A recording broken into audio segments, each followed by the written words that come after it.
ଭାଗ୍ୟର ଖେଳ କେବେ ବି ବଦଳେ ନାହିଁ। ଗୋଟିଏ ଗାଁରେ ଜଣେ ଜ୍ଞାନୀ ପଣ୍ଡିତ ରହୁଥିଲେ। ଦିନେ ପଣ୍ଡିତ ତାଙ୍କ ପିଲାଦିନର ସାଙ୍ଗକୁ ଭେଟିବାକୁ ଅନ୍ୟ ଗାଁକୁ ଯାଉଥିଲେ। ତାଙ୍କ ସାଙ୍ଗ ପିଲାବେଳରୁ କଥା କହି ପାରୁନଥିଲେ ଏବଂ ଗୋଟିଏ ଗୋଡ଼ରୁ ଭିନ୍ନକ୍ଷମ ଥିଲେ। ତାଙ୍କ ବନ୍ଧୁଙ୍କ ଗାଁ ବହୁତ ଦୂରରେ ଥିଲା ଏବଂ ବାଟରେ ଅନେକ ଛୋଟ ଛୋଟ ଗାଁ ଥିଲା। ପଣ୍ଡିତ ନିଜେ ଧୁନରେ ଚାଲି ଯାଉଥିଲେ। ସେହି ସମୟରେ ପଣ୍ଡିତଙ୍କୁ ଗୋଟିଏ ପଥଚାରୀ ଭେଟିଲା ଓ ସେ ମଧ୍ୟ ପଣ୍ଡିତଙ୍କ ସାଥିରେ ଚାଲିବାକୁ ଲାଗିଲା। ଦୁହେଁ ଏକାଠି ଚାଲିବା ଆରମ୍ଭ କଲେ ଓ ପଣ୍ଡିତ ମନେ ମନେ ଭାବିଲେ, ଏକାଠି ଚାଲିବା ଦ୍ୱାରା ଯାତ୍ରା ଆରାମରେ କଟିଯିବ। ପଣ୍ଡିତ ସେହି ବ୍ୟକ୍ତି ଜଣଙ୍କୁ ପଚାରିଲେ, ତାଙ୍କ ନାମ କ'ଣ? ସେ ସେହି ବ୍ୟକ୍ତି ଜଣକ ପଣ୍ଡିତକୁ ତାଙ୍କ ନାମ ମହାକାଳ କହିଲେ। ପଣ୍ଡିତ ତାଙ୍କ ନାମ ଶୁଣି ଆଶ୍ଚର୍ଯ୍ୟଚକିତ ହେଲେ। ଏବେ ଦୁହେଁ ଧୀରେ ଧୀରେ ଏକାଠି ଆଗକୁ ଚାଲି ଯାଉଥିଲେ କି ସେହି ସମୟରେ ବାଟରେ ଏକ ଗାଁ ଆସିଲା। ମହାକାଳ ପଣ୍ଡିତଙ୍କୁ କହିଲେ, ତୁମେ ଆଗକୁ ଯାଅ, ମୋତେ ଏହି ଗାଁର ଜଣେ ବ୍ୟକ୍ତିଙ୍କ ସହ ଭେଟ ହୋଇ ଆସିବାକୁ ପଡ଼ିବ, ତେଣୁ ମୁଁ ତୁମକୁ ଆଗରେ ଭେଟିବି। ପଣ୍ଡିତ ଜଣକ ଠିକ୍ ଅଛି ବୋଲି କହି ଆଗକୁ ବଢ଼ିଲେ। ସମସ୍ତ ଗାଁରେ ଖବର ପ୍ରସାରିତ ହେଲା ଯେ ଜଣେ ବ୍ୟକ୍ତିଙ୍କୁ ମଇଁଷି ମାରି ଦେଇଛି। ଏହି ଘଟଣାର କିଛି ସମୟ ପରେ ମହାକାଳ ପଣ୍ଡିତଙ୍କ ପାଖକୁ ଫେରି ଆସିଲେ। ତାପରେ ଦୁହେଁ କିଛି ସମୟ ଚାଲି ଚାଲି ଅନ୍ୟ ଏକ ଗାଁ ବାହାରେ ପହଞ୍ଚିଲେ।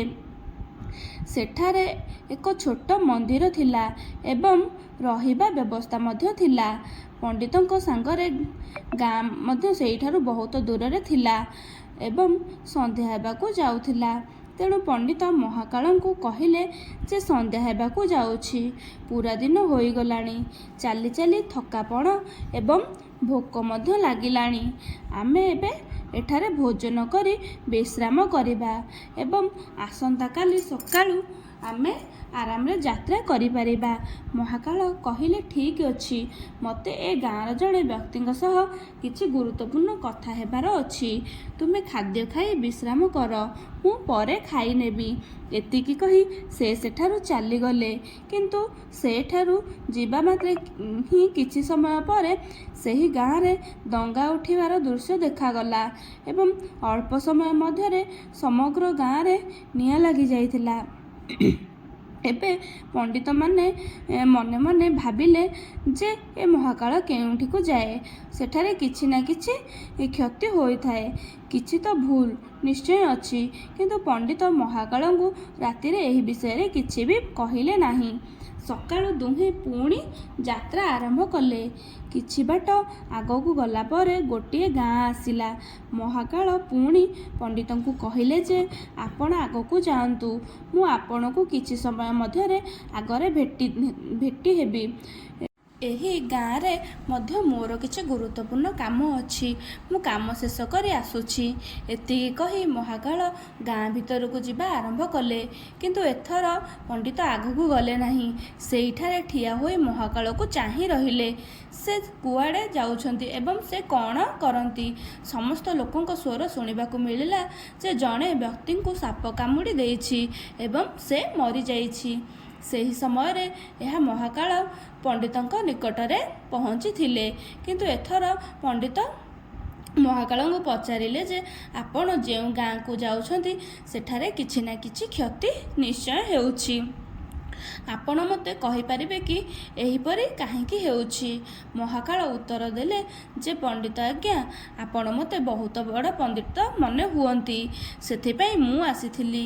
କାରଣ ଜ୍ଞାନୀ ଲୋକମାନଙ୍କ ସଙ୍ଗତ ସର୍ବଦା ଭଲ ହୋଇଥାଏ। କିନ୍ତୁ ଆପଣ ମୋତେ ଏପର୍ଯ୍ୟନ୍ତ ବୁଝିପାରି ନାହାନ୍ତି। ପଣ୍ଡିତ କହିଲେ, ମୁଁ ବୁଝିପାରିଛି, କିନ୍ତୁ ମୋର ସାମାନ୍ୟ ସନ୍ଦେହ ଅଛି, ତେଣୁ ଆପଣ ସ୍ୱୟଂ ନିଜର ପରିଚୟ ପ୍ରଦାନ କରନ୍ତୁ। ମହାକାଳ ଉତ୍ତର ଦେଲେ ଯେ ମୁଁ ଯମଦୂତ ଅଟେ ଏବଂ ଯମରାଜଙ୍କ ଆଦେଶ ଦ୍ୱାରା ସେହି ଲୋକମାନଙ୍କ ପ୍ରାଣ ହରଣ କରିବାକୁ ଆସିଛି, ଯେଉଁ ଲୋକମାନଙ୍କ ବୟସ ଅବଧି ପୂର୍ଣ୍ଣ ହୋଇସାରିଛି। ପଣ୍ଡିତ ଏ ବିଷୟରେ ଆଗରୁ ସନ୍ଦେହ ଥିଲେ, ତଥାପି ମହାକାଳଙ୍କ ପାଟିରୁ ଶୁଣି ପଣ୍ଡିତ ଭୟଭୀତ ହୋଇଯାଇଥିଲେ। କିନ୍ତୁ ପୁଣି ଥରେ ସେ ସାହସ କରି ପଚାରିଲେ ଯେ ଯଦି ଆପଣ ସତ୍ୟ କହୁଛନ୍ତି ତେବେ ଆପଣ ମୋତେ କୁହନ୍ତୁ ପରବର୍ତ୍ତୀ ମୃତ୍ୟୁ କାହାର ହେବାକୁ ଯାଉଛି। ଯମଦୂତ ଉତ୍ତର ଦେଇ କହିଲେ ଯେ ପରବର୍ତ୍ତୀ ମୃତ୍ୟୁ ତୁମର ହିଁ ବନ୍ଧୁର ହେବାକୁ ଯାଉଛି, ଯାହାକୁ ତୁମେ ଭେଟିବାକୁ ଯାଉଛ ଏବଂ ତୁମେ ହିଁ ତାଙ୍କ ମୃତ୍ୟୁର କାରଣ ହେବ। ଏହା ଶୁଣି ପଣ୍ଡିତ ଭୟଭୀତ ହୋଇଗଲେ। ପଣ୍ଡିତ ଭାବିବାକୁ ଲାଗିଲେ ଯେ ଯଦି ମୋ ସାଙ୍ଗ ମୋ ହେତୁ ମରିଯିବ ତେବେ ଏହା ହିଁ ଭଲ ହେବ ଯେ ମୁଁ ମୋ ସାଙ୍ଗକୁ ଭେଟିବାକୁ ଯିବି ନାହିଁ। ଅନ୍ତତଃ ମୁଁ ମୋ ସାଙ୍ଗର ମୃତ୍ୟୁର କାରଣ ହେବି ନାହିଁ। ମହାକାଳ କହିଲେ ଯେ ତୁମେ ଯାହା ଭାବୁଛ ତାହା ମୁଁ ଜାଣେ, କିନ୍ତୁ ଯଦି ତୁମେ ତୁମ ସାଙ୍ଗକୁ ଭେଟିବାକୁ ନ ଯାଅ ତେବେ ଭାଗ୍ୟ ବି ବଦଳିବ ନାହିଁ। ତୁମ ସାଙ୍ଗର ମୃତ୍ୟୁ ନିଶ୍ଚୟ ଏବଂ ଏହା ପରବର୍ତ୍ତୀ କିଛି ସମୟରେ ଘଟିତ ହେବାକୁ ଯାଉଛି। ମହାକାଳଙ୍କ ପାଟିରୁ ଏକଥା ଶୁଣି ପଣ୍ଡିତଙ୍କ ହୃଦୟକୁ ଆଘାତ ହୋଇଥିଲା, କାରଣ ମହାକାଳ ତାଙ୍କ ମନର କଥା ବୁଝିପାରିଥିଲେ, ଯାହା ଜଣେ ସାଧାରଣ ଲୋକଙ୍କ ପାଇଁ ସମ୍ଭବ ନୁହେଁ। ଏବେ ପଣ୍ଡିତଙ୍କୁ ବିଶ୍ୱାସ ହୋଇଗଲା ଯେ ଏହି ମହାକାଳ ପ୍ରକୃତରେ ଜଣେ ଯମଦୂତ। ସେ ନିଜ ମିତ୍ରଙ୍କ ମୃତ୍ୟୁର କାରଣ ହେବାକୁ ଚାହୁଁନଥିଲେ। ତେଣୁ ପଣ୍ଡିତ ପଛଘୁଞ୍ଚା ଦେଇ ନିଜ ଗାଁକୁ ଚାଲିବାକୁ ଲାଗିଲେ। କିନ୍ତୁ ଯେତେବେଳେ ପଣ୍ଡିତ ପଛକୁ ବୁଲିଲେ ସେ ତାଙ୍କ ବନ୍ଧୁଙ୍କୁ ନିଜ ଆଡ଼କୁ ଆସୁଥିବାର ଦେଖିଲେ। ସେ ପଣ୍ଡିତଙ୍କୁ ଦେଖି ବହୁତ ଖୁସି ଦେଖାଯାଉଥିଲେ, କିନ୍ତୁ ସେ ଗୋଟିଏ ଗୋଡ଼ରୁ ଭିନ୍ନକ୍ଷମ ଥିବା କାରଣରୁ ତାଙ୍କୁ ପାଖକୁ ଆସିବାକୁ ସମୟ ଲାଗୁଥିଲା। କିନ୍ତୁ ଯେତେବେଳେ ସେ ପଣ୍ଡିତଙ୍କ ନିକଟରେ ପହଞ୍ଚିଲେ ଠିକ୍ ସେହି ସମୟରେ ହଠାତ୍ ହୃଦଘାତରେ ତାଙ୍କର ମୃତ୍ୟୁ ଘଟିଥିଲା। ପଣ୍ଡିତ ଆଶ୍ଚର୍ଯ୍ୟଚକିତ ହୋଇ ମହାକାଳଙ୍କୁ ଚାହିଁଲେ। ପଣ୍ଡିତ ମହାକାଳଙ୍କୁ ପଚାରିବାକୁ ଚାହୁଁଥିଲେ କି ଏପରି କାହିଁକି ହେଲା। ମହାକାଳ ପଣ୍ଡିତଙ୍କ ମନର କଥା ବୁଝିଲେ ଏବଂ କହିଲେ ଯେ ଆପଣଙ୍କ ବନ୍ଧୁ ପୂର୍ବ ଗାଁରୁ ଆପଣଙ୍କୁ ଅନୁସରଣ କରୁଛନ୍ତି, କିନ୍ତୁ ମୂକ ଏବଂ ଭିନ୍ନକ୍ଷମ ହେବା କାରଣରୁ ସେ ଆପଣଙ୍କ ପାଖରେ ପହଞ୍ଚି ପାରିଲେ ନାହିଁ।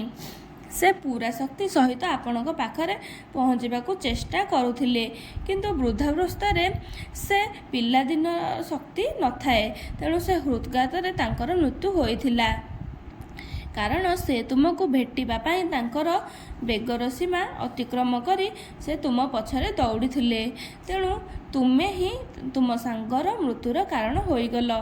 ପଣ୍ଡିତ ଜଣେ ଜ୍ଞାନୀ ମଣିଷ ଥିଲେ, ତେଣୁ ସେ ମଧ୍ୟ ଜାଣିଥିଲେ ଯେ ସମସ୍ତ ଜୀବଙ୍କୁ ଦିନେ ନା ଦିନେ ମୃତ୍ୟୁବରଣ କରିବାକୁ ପଡ଼ିବ। ଏହା ହିଁ ଭାବି ସେ ନିଜକୁ ସାନ୍ତ୍ୱନା ଦେଲେ। କିନ୍ତୁ ହଠାତ୍ ପଣ୍ଡିତଙ୍କ ମନରେ ନିଜ ମୃତ୍ୟୁର ବିଷୟରେ ଜାଣିବାକୁ ଇଚ୍ଛା ଜାଗ୍ରତ ହେଲା। ତେଣୁ ସେ ମହାକାଳଙ୍କୁ ପଚାରିଲେ ଯଦି ମୃତ୍ୟୁ ମୋ ବନ୍ଧୁର ହିଁ ହେବାର ଥିଲା ତେବେ ଆପଣ କାହିଁକି ଆରମ୍ଭରୁ ହିଁ ମୋ ସହିତ ଚାଲୁଥିଲେ। ମହାକାଳ ଉତ୍ତର ଦେଇ କହିଲେ ମୁଁ ସମସ୍ତଙ୍କ ସହିତ ଚାଲିଥାଏ, କିନ୍ତୁ ଲୋକମାନେ ମୋତେ ଚିହ୍ନି ପାରନ୍ତି ନାହିଁ, କାରଣ ଲୋକଙ୍କ ପାଖରେ ସେମାନଙ୍କର ସମସ୍ୟା ବ୍ୟତୀତ ଆଉ କୌଣସି ବ୍ୟକ୍ତି ବସ୍ତୁ ଘଟଣା ବିଷୟରେ ଚିନ୍ତା କରିବା, ବୁଝିବା ଏବଂ ଦେଖିବା ପାଇଁ ସମୟ ନଥାଏ।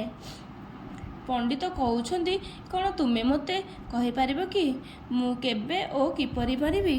ମହାକାଳ କହିଲେ ଯଦିଓ କୌଣସି ସାଧାରଣ ପ୍ରାଣୀ ଏହା ଜାଣିବା ଉଚିତ ନୁହେଁ, କାରଣ କୌଣସି ମଧ୍ୟ ଜୀବ ନିଜର ମୃତ୍ୟୁ ବିଷୟରେ ଜାଣିବାକୁ ପାଇ ଭୟଭୀତ ହୋଇଯାଆନ୍ତି, କିନ୍ତୁ ତୁମେ ଜଣେ ଜ୍ଞାନୀ ବ୍ୟକ୍ତି, ତେଣୁ ତୁମେ ତୁମ ବନ୍ଧୁଙ୍କ ମୃତ୍ୟୁକୁ ସହଜରେ ସହ୍ୟ କରିପାରିଛ। ତାହା ଦେଖି ଲାଗୁଛି ଯେ ନିଜର ମୃତ୍ୟୁ ବିଷୟରେ ଜାଣି ମଧ୍ୟ ତୁମେ ଦୁଃଖୀ ହେବ ନାହିଁ। ତେଣୁ ମୁଁ ତୁମକୁ କହିଦେଉଛି ଯେ ତୁମର ମୃତ୍ୟୁ ଆଜିଠାରୁ ଠିକ୍ 6 ମାସ ପରେ ଆଜିର ହିଁ ଦିନରେ ଅନ୍ୟ ରାଜ୍ୟରେ ଫାଶୀ ଲାଗିବା କାରଣରୁ ହେବ। ଏବଂ ସବୁଠାରୁ ଆଶ୍ଚର୍ଯ୍ୟଜନକ କଥା ହେଉଛି ଆପଣ ନିଜେ ନିଜ ଖୁସିରେ ଫାଶୀ ଗ୍ରହଣ କରିବେ। ଏତିକି କହି ମହାକାଳ ଯିବା ଆରମ୍ଭ କରିଥିଲେ। କାରଣ ମହାକାଳ ପଣ୍ଡିତଙ୍କ ସହିତ ରହିବାର ଏବେ କୌଣସି କାରଣ ନଥିଲା। ପଣ୍ଡିତ ମଧ୍ୟ ନିଜ ବନ୍ଧୁଙ୍କ ଶେଷକୃତ୍ୟ କରିବା ପରେ ନିଜ ଗାଁକୁ ଫେରିଗଲେ। କିନ୍ତୁ ଜଣେ ବ୍ୟକ୍ତି ଯେତେ ଜ୍ଞାନବାନ ହୁଅନ୍ତୁ ନା କାହିଁକି, ସେ ନିଜ ମୃତ୍ୟୁ ବିଷୟରେ ଶୁଣିବା ପରେ ଭୟଭୀତ ହୋଇ ମୃତ୍ୟୁକୁ ଏଡ଼ାଇବା ପାଇଁ କିଛି ନା କିଛି ଚେଷ୍ଟା କରନ୍ତି। ତ ପଣ୍ଡିତ ମଧ୍ୟ ତାହା ହିଁ କଲେ। ପଣ୍ଡିତ ଜ୍ଞାନୀ ଥିଲେ, ତେଣୁ ସେ ରାଜ୍ୟର ସମସ୍ତଙ୍କ ସହ ରାଜାଙ୍କ ସହ ପରିଚିତ ଥିଲେ।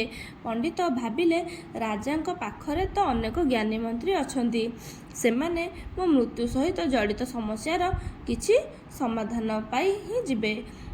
ପଣ୍ଡିତ ଏହା ଭାବି ରାଜଦରବାରରେ ପହଞ୍ଚିଗଲେ। ସେ ସେଠାକୁ ଯାଇ ରାଜାଙ୍କୁ ପୁରା କାହାଣୀ ଜଣାଇଲେ।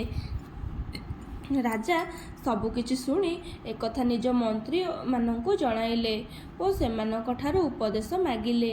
ଶେଷରେ ସମସ୍ତେ ଆଲୋଚନା କରି କହିଲେ ଯେ ପଣ୍ଡିତଙ୍କ କଥା ସତ। ହୋଇଥିଲେ ଏହା ନିଶ୍ଚିତ ଯେ 6 ମାସ ପରେ ହିଁ ମୃତ୍ୟୁ ବରଣ କରିବେ, କିନ୍ତୁ ସେ ଅନ୍ୟ ରାଜ୍ୟକୁ ଯିବା ପରେ ହିଁ ତାଙ୍କର ମୃତ୍ୟୁ ହେବ। ଯଦି ସେ ଅନ୍ୟ ରାଜ୍ୟକୁ ନ ଯାଆନ୍ତି ତେବେ ତାଙ୍କର ମୃତ୍ୟୁ ହେବ ନାହିଁ। ମନ୍ତ୍ରୀଙ୍କ ଏ ଉପଦେଶ ରାଜାଙ୍କୁ ମଧ୍ୟ ଠିକ୍ ଲାଗିଲା। ବହୁତ ଚିନ୍ତା କରିବା ପରେ ରାଜା ପଣ୍ଡିତଙ୍କ ସହ ରହିବା ବ୍ୟବସ୍ଥା ପ୍ରାସାଦରେ ହିଁ କରାଇଥିଲେ ଏବଂ ରାଜାଙ୍କ ଆଦେଶ ବିନା ପଣ୍ଡିତଙ୍କ ସହ ଭେଟିବାକୁ କାହାକୁ ଆଦେଶ ମିଳିଲା ନାହିଁ। ଏପରିକି ପଣ୍ଡିତ ମଧ୍ୟ ଭୟ କରି କୌଣସି ସ୍ଥାନକୁ ଯାତାୟାତ କରୁନଥିଲେ। ଏବେ ଧୀରେ ଧୀରେ ପଣ୍ଡିତଙ୍କ ମୃତ୍ୟୁ ସମୟ ପାଖେଇ ଆସୁଥିଲା ଏବଂ ସେହିଦିନ ଆସିଗଲା ଯେଉଁଦିନ ପଣ୍ଡିତଙ୍କ ମୃତ୍ୟୁ ହେବାର ଥିଲା। ପଣ୍ଡିତମାନଙ୍କ ମୃତ୍ୟୁକୁ ନେଇ ବହୁତ ଭୟଭୀତ ଥିଲେ, ତେଣୁ ସେଦିନ ସେ ଭୟରେ ଶୀଘ୍ର ଶୋଇପଡ଼ିଲେ, ଯାହାଫଳରେ ରାତି ଶୀଘ୍ର ବିତିଯିବ ଏବଂ ପରଦିନ ଆସିବ, ଯାହାଦ୍ୱାରା ମୃତ୍ୟୁକୁ ଏଡ଼ାଇ ଦିଆଯାଇପାରିବ। କିନ୍ତୁ ପଣ୍ଡିତଙ୍କୁ ନିଦ୍ରାରେ ଚାଲିବାର ରୋଗ ଥିଲା ଏବଂ ସେ ନିଜେ ଏହି ରୋଗ ବିଷୟରେ ଜାଣିନଥିଲେ, ତେଣୁ ରାଜାଙ୍କ କୌଣସି ବୈଦ୍ୟଙ୍କୁ ଏ ବିଷୟରେ କହିବାର ପ୍ରଶ୍ନ ଉଠିନଥିଲା। ସେହିଦିନ ରାତିରେ ପଣ୍ଡିତ ନିଦ୍ରାରେ ଚାଲିକରି ମହଲରୁ ବାହାରି ଘୋଡ଼ା ପାଖକୁ ଗଲେ। ପଣ୍ଡିତ ରାଜାଙ୍କ ବିଶେଷ ଅତିଥି ଥିଲେ, ତେଣୁ ରକ୍ଷକମାନେ ତାଙ୍କୁ ଅଟକାଇ ନଥିଲେ ଏବଂ କେହି ତାଙ୍କୁ ପଚରାଉଚରା ମଧ୍ୟ କରିନଥିଲେ। ସେ ସବୁଠାରୁ ଦ୍ରୁତତମ ଘୋଡ଼ା ଉପରେ ଚଢ଼ି ନିଦ୍ରାବସ୍ଥାରେ ହିଁ ସେହି ରାଜସୀମା ବାହାରେ ସ୍ଥିତ ଅନ୍ୟ ରାଜ୍ୟକୁ ଯାଇ ସେହି ରାଜ୍ୟର ରାଜାଙ୍କ ମହଲରେ ପହଞ୍ଚିଲେ ଏବଂ ପ୍ରାସାଦର ରକ୍ଷକମାନେ ତାଙ୍କୁ ଅଟକାଇ ନଥିଲେ କିମ୍ବା ପ୍ରଶ୍ନ ମଧ୍ୟ କରିନଥିଲେ, କାରଣ ରକ୍ଷକମାନେ ନିଦ୍ରାବସ୍ଥାରେ ଥିଲେ ଏବଂ ସେ ପଣ୍ଡିତ ସିଧା ରାଜାଙ୍କ ଶୟନ କକ୍ଷରେ ପହଞ୍ଚିଥିଲେ। ସେଠାରେ ରାଜା ଓ ରାଣୀ ଶୟନ କରୁଥିଲେ। ପଣ୍ଡିତ ଯାଇ ସେମାନଙ୍କ ପାଖରେ ଶୋଇ ପଡ଼ିଲେ। ସକାଳ ହେବା ପରେ ରାଜା ପଣ୍ଡିତଙ୍କୁ ରାଣୀଙ୍କ ପାଖରେ ଶୋଇଥିବାର ଦେଖି ରାଜା କ୍ରୋଧିତ ହୋଇ ଉଠିଲେ ଏବଂ ପଣ୍ଡିତଙ୍କୁ ସୁରକ୍ଷା କର୍ମୀମାନେ ଧରି ନେଲେ ଏବଂ ପଣ୍ଡିତ ବୁଝିପାରିଲେ ନାହିଁ ଯେ ସେ ଅନ୍ୟ ରାଜ୍ୟରେ ଏବଂ ରାଜାଙ୍କ ଶୟନ କକ୍ଷରେ କିପରି ପହଞ୍ଚିଲେ। ବର୍ତ୍ତମାନ ରାଜା ପଣ୍ଡିତଙ୍କୁ ଦରବାରରେ ହାଜର ହେବାକୁ ନିର୍ଦ୍ଦେଶ ଦେଲେ। କିଛି ସମୟ ମଧ୍ୟରେ ପଣ୍ଡିତଙ୍କୁ ସେଠାରେ ଉପସ୍ଥିତ କରାଗଲା ଏବଂ ପଣ୍ଡିତଙ୍କୁ ଦେଖିବା ପରେ ରାଜା ସଙ୍ଗେ ସଙ୍ଗେ କ୍ରୋଧିତ ହୋଇ ଫାଶୀଦଣ୍ଡ ଦେବାକୁ ନିର୍ଦ୍ଦେଶ ଦେଲେ।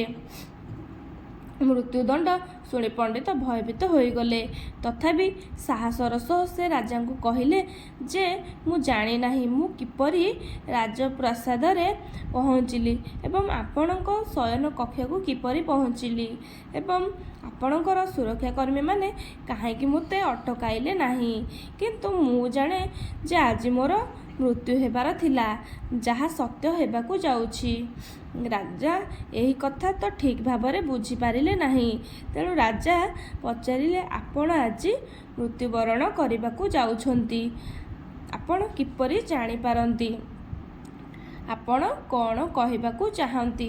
ରାଜା ଏକଥା କହିବା ପରେ ପଣ୍ଡିତ ମହାକାଳଙ୍କୁ ଭେଟିବା କଥା ବର୍ଣ୍ଣନା କରି କହିଲେ, ରାଜନ୍, କେବଳ ମୋର ନୁହେଁ ବରଂ ତୁମ ଶୋଇବା ଘରେ ତୁମ ପରିସ୍ଥିତିରେ ରାଣୀ ପାଖକୁ ଯାଇ ଶୋଇବା ପାଇଁ କୌଣସି ସାଧାରଣ ବ୍ୟକ୍ତିଙ୍କର ସାହସ ହେବ ନାହିଁ। ପଣ୍ଡିତ ଯାହା କହିଥିଲେ ତା ଉପରେ ରାଜାଙ୍କର ଟିକିଏ ବିଶ୍ୱାସ ଥିଲା। କିନ୍ତୁ ରାଜା ଭାବିଲେ ଯେ ମୃତ୍ୟୁକୁ ଏଡ଼ାଇବା ପାଇଁ ସେ ମହାକାଳ ଏବଂ ତାଙ୍କ ମୃତ୍ୟୁର କାହାଣୀ ଶୁଣାଉଛନ୍ତି। ତେଣୁ ରାଜା ପଣ୍ଡିତଙ୍କୁ କହିଲେ, ଯଦି ତୁମର କଥା ସତ୍ୟ ଏବଂ ଆଜି ତୁମର ମୃତ୍ୟୁ ଦିନ ଯେପରି ମହାକାଳ ତୁମକୁ କହିଥିଲେ, ତେବେ ମୁଁ ତୁମର ମୃତ୍ୟୁର କାରଣ ହେବି ନାହିଁ। ଯଦି ଏହା ମିଥ୍ୟା ହୋଇଥାଏ, ତେବେ ଆଜି ନିଶ୍ଚିତ ଭାବରେ ତୁମର ମୃତ୍ୟୁର ଦିନ ହେବ। ପଡ଼ୋଶୀ ରାଜ୍ୟର ରାଜା ତାଙ୍କର ବନ୍ଧୁ ଥିଲେ। ସେ ସଙ୍ଗେ ସଙ୍ଗେ ସୈନିକମାନଙ୍କ ହାତରେ ପଡ଼ୋଶୀ ରାଜ୍ୟର ରାଜାଙ୍କୁ ବାର୍ତ୍ତା ପଠାଇ ପଣ୍ଡିତଙ୍କ କଥାର ସତ୍ୟତା ମାଗିଲେ। ପଠାଯାଇଥିବା ସୈନିକମାନେ ଫେରି ଆସିଲେ ଏବଂ ସେମାନେ କହିଲେ ଯେ ମହାରାଜ ପଣ୍ଡିତ ଯାହା କହିଛନ୍ତି ତାହା ସମ୍ପୂର୍ଣ୍ଣ ସତ। ଅନ୍ୟ ରାଜ୍ୟର ରାଜା ପଣ୍ଡିତଙ୍କ ପାଇଁ ନିଜ ମହଲରେ ରହିବାର ବ୍ୟବସ୍ଥା କରିଥିଲେ ଏବଂ ଗତ 6 ମାସ ଧରି ପଣ୍ଡିତ ରାଜାଙ୍କ ଅତିଥି ଥିଲେ। ଗତକାଲି ରାଜା ପଣ୍ଡିତଙ୍କୁ ଶେଷ ଥର ପାଇଁ ଭେଟିଥିଲେ। ଏହାପରେ ସେ ଏହି ରାଜ୍ୟକୁ କିପରି ଆସିଲେ ତାହାର ସମାଚାର କାହା ପାଖରେ ମଧ୍ୟ ନାହିଁ। ତେଣୁ ପଡ଼ୋଶୀ ରାଜ୍ୟର ରାଜାଙ୍କ ଅନୁଯାୟୀ ପଣ୍ଡିତଙ୍କୁ ଫାଶୀ ଦେବା ଠିକ୍ ନୁହେଁ। କିନ୍ତୁ ରାଜାଙ୍କ ପାଇଁ ଏକ ନୂଆ ସମସ୍ୟା ଆସିଗଲା, କାରଣ ସେ ପଣ୍ଡିତଙ୍କୁ କିଛି ନ ଜାଣି ମୃତ୍ୟୁଦଣ୍ଡ ଶୁଣାଇ ଦେଇଥିଲେ। ତେଣୁ ଯଦି ତାଙ୍କୁ ଫାଶୀ ଦିଆନଯାଏ, ତେବେ ରାଜାଙ୍କ ବୟାନ ଅପମାନିତ ହେବ ଏବଂ ଯଦି ରାଜାଙ୍କ ଦ୍ୱାରା ଦିଆଯାଇଥିବା ଦଣ୍ଡକୁ ସମ୍ମାନ ଦିଆଯାଏ, ତେବେ ବିନା କାରଣରେ ପଣ୍ଡିତ ମରିଯିବେ। ରାଜା ଏ ବିଷୟରେ ପରାମର୍ଶ କଲେ ଏବଂ ମନ୍ତ୍ରୀମାନେ ପରାମର୍ଶ ଦେଲେ ଯେ ମହାରାଜ ପଣ୍ଡିତଙ୍କୁ ସରୁ ସୂତାର ଧାଗାରେ ଫାଶୀ ଦିଅନ୍ତୁ। ଏହାଦ୍ୱାରା ଆପଣଙ୍କ ମାନ ମଧ୍ୟ ବଞ୍ଚିଯିବ ଏବଂ ପଣ୍ଡିତଙ୍କୁ ଫାଶୀ ଦିଆଯିବ ନାହିଁ ଏବଂ ତାଙ୍କର ଜୀବନ ରକ୍ଷା ପାଇବ ବୋଲି ମନ୍ତ୍ରୀମାନେ ପରାମର୍ଶ ଦେଇଥିଲେ। ରାଜା ଏହିପରି ପରାମର୍ଶକୁ ପସନ୍ଦ କଲେ। ଏବେ ପଣ୍ଡିତଙ୍କ ପାଇଁ ସରୁ ସୂତାର ଫାଶୀ ତିଆରି କରି ପଣ୍ଡିତଙ୍କୁ ଫାଶୀ ଦିଆଯିବା ପାଇଁ ବ୍ୟବସ୍ଥା କରାଗଲା। ସମସ୍ତେ ଭାବିଲେ, ନା ପଣ୍ଡିତ ମରିବେ ନା ରାଜାଙ୍କ କଥା ମିଥ୍ୟା ହେବ। ପଣ୍ଡିତ ମଧ୍ୟ ଭାବିଥିଲେ ଯେ ସେ ସୂତାରେ ତାଙ୍କର ମୃତ୍ୟୁ ହେବ ନାହିଁ। ତେଣୁ ମହାକାଳ ତାଙ୍କୁ କହିବାର ଭଳି ସେ ଖୁସିରେ ଫାଶୀ ଦେବାକୁ ପ୍ରସ୍ତୁତ ଥିଲେ। କିନ୍ତୁ ପଣ୍ଡିତଙ୍କୁ ଫାଶୀ ଦେବା ମାତ୍ରେ ସୂତାର ଦଉଡ଼ି ତ ଛିଡ଼ି ଯାଇଥିଲା, କିନ୍ତୁ ତାହା ଛିଡ଼ିବା ପୂର୍ବରୁ ନିଜର କାମ କରିଦେଇଥିଲା। ପଣ୍ଡିତଙ୍କ ଶିର ସୂତାରେ କଟି ଯାଇଥିଲା ଏବଂ କିଛି ସମୟ ମଧ୍ୟରେ ପଣ୍ଡିତଙ୍କ ମୃତ୍ୟୁ ଘଟିଥିଲା। ପଣ୍ଡିତଙ୍କୁ ମରିଥିବା ଦେଖି ସମସ୍ତେ ଆଶ୍ଚର୍ଯ୍ୟଚକିତ ହୋଇଯାଇଥିଲେ। କେହି ବିଶ୍ୱାସ କରିପାରୁନଥିଲେ ଯେ ଏହି ସୂତାରେ ହିଁ କେହି ମରିପାରନ୍ତି। କିନ୍ତୁ ଭାଗ୍ୟ ତାର କାମ କରିଛି। କୁହାଯାଏ ଯେ ଯାହା ଘଟିବାକୁ ଥିବ ତାହା ଘଟିବ ନିଶ୍ଚିତ। ତେଣୁ ଭାଗ୍ୟରେ ଲେଖା କେବେ ବି ବଦଳେ ନାହିଁ। ଯଦି ଭିଡ଼ିଓଟି ଭଲ ଲାଗିଛି, ଭିଡ଼ିଓକୁ ଲାଇକ୍ କରନ୍ତୁ ଏବଂ ଚ୍ୟାନେଲରେ ନୂଆ ହୋଇଥିଲେ ଚ୍ୟାନେଲକୁ ସବସ୍କ୍ରାଇବ୍ ନିହାତି କରନ୍ତୁ ଏବଂ ଏହା ଆପଣଙ୍କ ସାଙ୍ଗମାନଙ୍କ ସହ ସେୟାର କରନ୍ତୁ। ଭିଡ଼ିଓକୁ ଶେଷ ପର୍ଯ୍ୟନ୍ତ ଦେଖିବା ପାଇଁ ଆପଣଙ୍କୁ ହୃଦୟରୁ ବହୁତ ବହୁତ ଧନ୍ୟବାଦ।